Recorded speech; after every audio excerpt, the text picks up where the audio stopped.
Oyez, oyez, je suis le Nostradamus Rémois, comme surnommé sur les réseaux sociaux. Du coup, aujourd'hui, j'ai décidé de sortir un joli costume, vous voyez, de Nostradamus, qui fut un illustre personnage du XVIe siècle, voilà, assez connu, notamment on l'emploie dans les expressions aujourd'hui.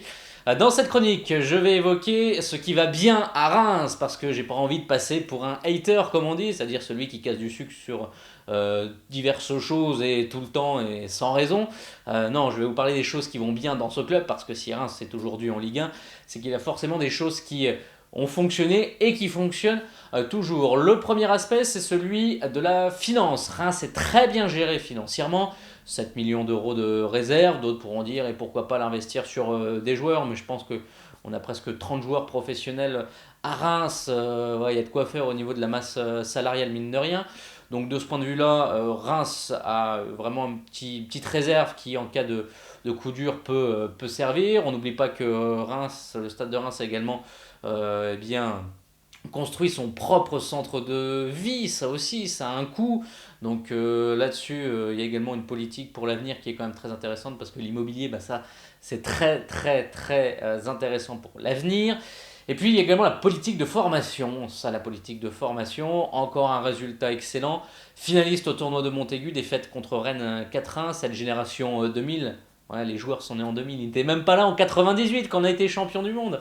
Et ben, cette jeune génération, il n'y a pas que celle-là, mais qui brille au stade de Reims. Là, on peut féliciter et saluer le travail de David Guillon, Franck Chalençon, Corentin Bataille, les différents entraîneurs. Là-dessus, il y a également un travail. Il y a la Youth League, il y a eu la Gambardella, vraiment, et le titre de champion de France. Il y a vraiment un cap qui est en train d'être franchi par cette équipe du Stade de Reims au niveau des jeunes et de la formation. Et ça, vraiment, c'est à saluer, parce que c'est un très très gros et très très bon travail. Les jeunes, on en voit avec l'équipe pro, Greg Junkier, Jordan Sivache, Ali Endom pour les plus récents. On les voit toquer à la porte des pros, avec de la réussite notamment en début de saison, et puis après ils se sont éteints. Et là, c'est là que je mettrai un bémol, c'est pourquoi finalement les lancer si tôt dans le grand bain. Il y a quand même un écart, c'est finalement de joueurs jeunes, certes, talentueux, certes, mais qui passent de la DH à la CFA2, directement Ligue 1, DH CFA2, Ligue 1. C'est le delta, il y a quand même un besoin d'un palier de décompression, comme on dit, pour ceux qui sont des plongeurs. Donc pourquoi finalement ne pas prendre le temps, même pas 20 ans, aller jouer en Ligue 2, en National, apprendre un petit peu le métier. Ça me paraît être une hypothèse intéressante, parce que voilà, il faut aussi qu'ils se développent, et ils ne deviendront pas comme ça en un claquement de doigts des joueurs. La conférence de presse, je suis allé à la conférence de presse jeudi avec Antoine Deveau et Olivier Guégan, et le comité pour le retour de David Ngog, le CPRDN, retenez bien le sigle, a posé une question à l'entraîneur. Pourquoi Dave ne joue pas? On se pose la question. Est-ce que c'est un problème de niveau? Est-ce qu'il ne s'entend pas avec l'entraîneur? Eh bien, je vous propose d'écouter la réponse d'Olivier Guégan. Non, il y a de la concurrence, tout simplement. Le haut niveau, c'est ça. C'est fait que de concurrence. Il y a Bifouma, il y a Bangoura, il y a Charbonnier, il y a Depréville. Malheureusement, on ne peut pas jouer avec 11 attaquants. Donc le football est ainsi fait. Concurrence, ça doit booster. Et ça booste. Et David est dans de bonnes dispositions à l'heure actuelle. Et à lui d'aller chercher une place de titulaire. Il a un profil unique par rapport à... Il a un profil différent des autres, mais c'est une force aussi pour notre équipe. C'est un joueur d'appui capable de tenir des ballons à une certaine hauteur. Après, y a d'autres joueurs qui ont d'autres qualités, de percussion, de vitesse. Et c'est vrai que pour l'instant, notre équipe a besoin de ce profil de joueur. Après, David, l'année dernière, a pris une grande part à notre maintien. Et je pense qu'il va y contribuer aussi dans les matchs à venir. Le comité dont je fais partie, nous sommes plusieurs membres, il y a d'ailleurs les copains d'En Rouge et Blanc que je salue au passage. Le comité n'est pas satisfait de cette réponse et demande au plus vite le retour et la titularisation de David Ngog. Nous voulons des garanties.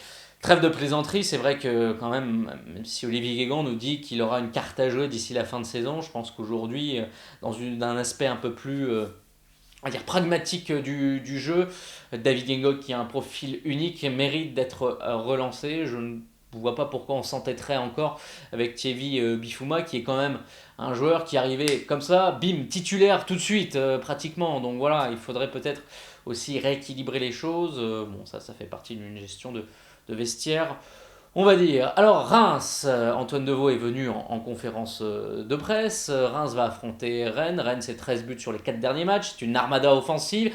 Défensivement, il y aura sûrement un coup à jouer parce que c'est une équipe qui, pour moi, est encore capable de se déconcentrer. Mais Reims aime beaucoup jouer. Les clubs, on va dire, plus cotés, plus huppés. Et ça fait 4 ans que ça dure, on va dire, n'est-ce pas, Antoine Deveau? Ouais, moi j'aimerais bien changer ça, mais voilà, c'est vrai qu'entre guillemets ça nous réussit bien, mais c'est dommage de ne pas aborder les matchs entre guillemets contre les autres équipes, pareil que contre les petites. Donc oui, bien sûr que ça nous réussit bien, mais c'est pas gage de prendre des points là-bas, quoi. C'est pas ce qui va nous certifier qu'on va prendre des points là-bas, quoi. Faut pas... Ça fait 4 ans que c'est un peu le cas aussi, ça. Oui, bah, c'est vrai, c'est une bonne statistique malheureusement, enfin, ou une mauvaise statistique. Et ces cartons rouges, Antoine, on en parle. Bah oui, contre Lille, il avait été exclu après une faute stupide sur Sofiane Bouffal. À l'époque, j'avais dit quelque part que moi, ça me rassurait parce que ça montre que le joueur, c'est un compétiteur, il peut péter un câble. Voilà, c'est aussi un humain, il peut péter un câble parce que les choses, eh bien, ne lui conviennent pas. Voilà, il voit que la situation est compliquée, que Reims n'arrive pas à enchaîner plusieurs prestations réussies. À Lille, ça avait été le désert. Et alors, ces cartes rouges, qu'est-ce qui s'est passé après? Voilà le point de vue donc du milieu de terrain du Stade de Reims. Ouais, bah, si j'arrête de prendre des rouges, oui, c'est sûr. Après, j'ai justement mal évacué enfin, pas évacué, mais j'ai mal réagi par rapport aux frustrations des derniers résultats, de ce qu'on est capable de faire et de ce qu'on n'a pas fait. Et c'est dans mon rôle de justement garder la tête froide et à être performant. Donc je dois beaucoup au club par rapport à ça, par rapport à mes trois expulsions. Donc voilà, je dois être garant de ça et je vais donner mon maximum pour être performant individuellement déjà et donner le meilleur de moi-même pour obtenir ce maintien. Le coach t'a demandé justement de faire des efforts là-dessus, de discipline?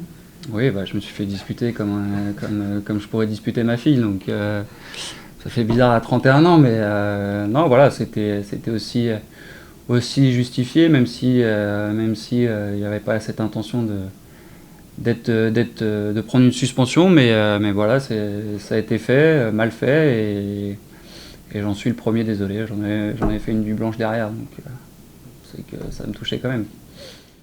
Alors, est-ce que Reims est en mission commando? On se souvient, l'année dernière, 7 matchs de la fin, Olivier Guégan arrive, Jean-Luc Vasseur est débarqué, il reste 7 matchs, le club est en péril, 3 points d'avance sur la zone rouge. Aujourd'hui, voilà, laissez regarder le calendrier.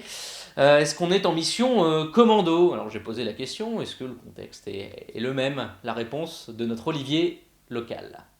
Le contexte est forcément différent parce que l'année dernière, il y a eu un changement d'entraîneur parce que il y avait des manques dans le vestiaire, il y avait un état d'esprit qui était défaillant, il y avait voilà, ça partait un peu dans tous les sens. Maintenant, là, on est à 7 matchs de la fin. Je le répète, on est en Ligue 1, on a notre destin entre nos mains, nous de faire le boulot et le job pour atteindre l'objectif. Et moi, j'ai confiance en mes joueurs. Ça passera par des grands matchs, par des grands résultats, et à nous de faire le job dès samedi à Rennes. Le soldat a visiblement été réformé. Le Stade de Reims contre Rennes, dans quel dispositif on va jouer? Je pense que Olivier Guégan va garder le 3-4-3. Il a encore dit qu'il a vu des bonnes choses contre Guingamp. Bon, c'est aussi dans son rôle de positiver, mais hormis les 20 premières minutes, après, c'était le désert au niveau de l'animation offensive. Voilà, il suffit de regarder la vidéo de la semaine dernière. Donc que faire? Diego est incertain, Franck Signorino plutôt partant pour animer le côté gauche. On sait que Franck Signorino, on le voit beaucoup plus à l'aise dans une défense à 4. Antoine Conté sera suspendu, donc si on joue à 3, il faut rappeler un défenseur central. Michael Tacalfred, Anthony Weber. Tacal a joué avec la Guadeloupe lors de cette trêve internationale, c'est pas le seul. Aïssa Mandi, Abdelhamid El Kaoutari. Donc il y a aussi ce paramètre-là. Beaucoup d'incertitudes finalement avant cette rencontre, sauf que pour moi il y a une seule certitude, c'est le Stade de Reims qui va ramener au moins, et je pense, un point du Roazhon Park. Donc, et ça c'est le Nostradamus rémois qui vous le dit. Vive l'institution, vive le Stade de Reims. Bon allez, je vais voir si les planètes sont alignées.